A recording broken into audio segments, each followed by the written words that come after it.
नमस्ते सबैजनालाई। आज म तपाईहरुलाई पोखरामा लेक साइडमा आज 3:30 बजेको आसपास परेको पानीको भिडियो देखाउँछु है त। यति ठुलो पानी पर्यो हेर्नु न।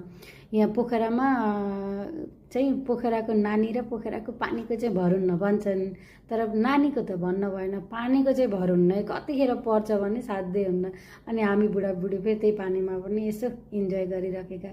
अनि यति ठुलो पानी परेको थियो कि यो पानी हाम्रो पसलतिर नि आइसकेको थियो कि हेर्नु। अलिबेर अझै यस्तो परेको भए त यहाँका बाइक यिनी स्कुटरहरू डुबानमै पर्थ्यो होला या बगाउँथ्यो होला जस्तो लाग्छ मलाई चाहिँ। हेर्नु हाम्रो पसल भित्रसम्म पानी पर्यो कि। अनि यही पानीमा हेर्नु यहाँ दुईटा टुरिस्टहरू यस्तो इन्जोय गर्नुभयो, आनन्दले हिँड्नुभयो के, रमाइलो गर्दै। यहाँहरूलाई चाहिँ के न घामले छेक्छ न पानीले छेक्छ के। अनि आनन्दले हेर्नु यही यो हालत भयो कि। अनि त्यसपछि हाम्रो पसलतिर पनि अलिअलि अब डिस्टर्ब भइहाल्यो पुरै।